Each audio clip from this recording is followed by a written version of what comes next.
মধ্যপ্রাচ্যের বিস্ফোরা নরেন্দ্র মোদী। বিশ্বাস করেন বা না করেন, এটাই বাস্তব। ফিলিস্তিন ইসরায়েল দ্বারা নির্যাতিত, নিপীড়িত, গাজাকে মোটামুটি ধ্বংসের শেষ প্রান্তে নিয়ে যাওয়া হয়েছে এবং এখন তারা পরিকল্পনা করছে গাজাকে সম্পূর্ণরূপে দখল করে নেওয়ার জন্য।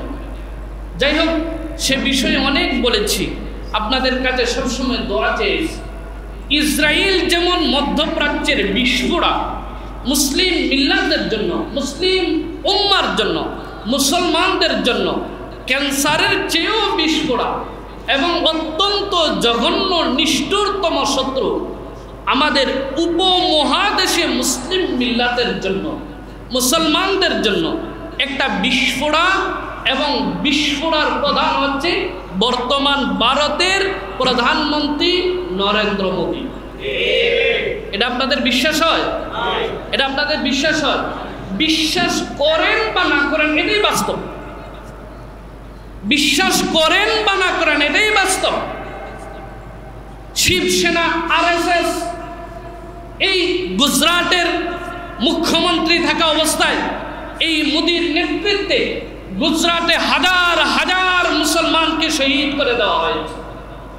এই গুজরাটের কসাই যখন বিজেপির মাধ্যমে যখন ক্ষমতায় এসেছে, আপনারা ক্ষমতায় আসার পর থেকে দেখেছেন যে ভারতে মুসলমানদের বিরুদ্ধে কিভাবে একের পর এক কিভাবে নির্যাতন নিপীড়ন চলছে। শুধু গরু গোশত আছে, এই মিথ্যা, ভুয়া এবং বানোয়াট ভিত্তিহীন অভিযোগ তুলে কয়েক হাজার মুসলমানকে এখন পর্যন্ত শহীদ করেছে। শত শত মুসলমানদের মসজিদকে গুড়িয়ে দেওয়া হয়েছে। এগুলা কি সত্য না মিথ্যা? এগুলা প্রত্যেকটার আলাদা আলাদা এভিডেন্স, দলিল, প্রমাণ এখন আছে, দেখে নেবেন। সর্বশেষ এরা মুসলমানদেরকে, সেখানকার সংখ্যালঘু প্রায় 20 কোটি মুসলমান, এরা মুখে ওই যে আমেরিকার ডোনাল্ড ট্রাম্প এগুলার মতোই, এই এশিয়ার ইসরায়েল হচ্ছে ভারত।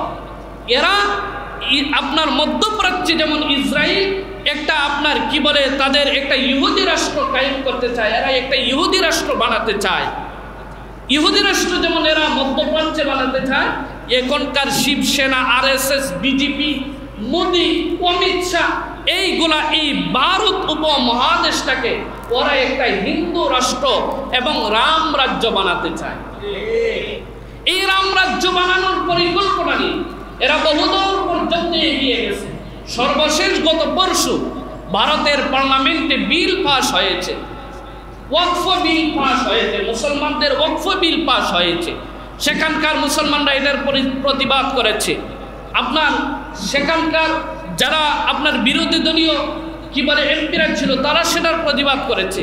আপনারা বলবেন সেটা তাদের রাষ্ট্রীয় ব্যাপার, এটাতে আপনার কথা বলার দরকার কি? হ্যাঁ, আমার কথা বলার দরকার কেন আমি আপনাদেরকে বলছি, বুঝাচ্ছি সংক্ষেপে। সেটা হচ্ছে ভারতে প্রায় 30 লক্ষ বিঘা, কত? 30 লক্ষ বিঘা ওয়াকফ সম্পত্তি আছে, মুসলমানদের ওয়াকফ সম্পত্তি। এই ওয়াকফ সম্পত্তিকে এরা রাষ্ট্রীয়ভাবে গ্রাস করার জন্য, রাষ্ট্রীয়ভাবে আইন কানুনের ফোয়াক ফুকর দিয়া এটাকে দখল করার জন্য এরা ওয়াকফ বিল পাস করেছে।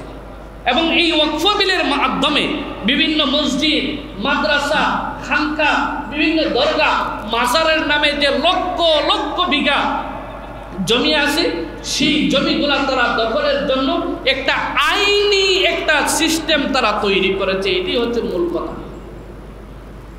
যদি এই ব্যাপারে আমাদের সতর্কতা হচ্ছে, দেখেন আমাদের আলেম সমাজ দীর্ঘদিন ওই তখনকার সময়ে যখন 19 শতকে যখন সর্বপ্রথম ইসরায়েলি রাষ্ট্র যখন প্রতিষ্ঠার দুরভিসন্ধি করা হয়েছিল, তখন এই কথাগুলোই বলা হচ্ছিল, আমরা যদি নিজেদের সেফের জন্য, নিজেদের আত্মরক্ষার জন্য, আমরা নিজেদের অস্তিত্ব রক্ষার জন্য যদি এখন থেকেই যদি সজাগ না হই, তাহলে আল্লাহ না করুক, আল্লাহ না করুক, আল্লাহ না করুক, অদূর ভবিষ্যতে যেভাবে মোদী এবং বিজেপি সরকার আগাচ্ছে, অদূর ভবিষ্যতে এই ভারত হবে আপনার এশিয়ার ইসরায়েল, আর এর আঁশ আশপাশকে তারা গাজা এবং ফিলিস্তিন বানানোর চেষ্টা করবে।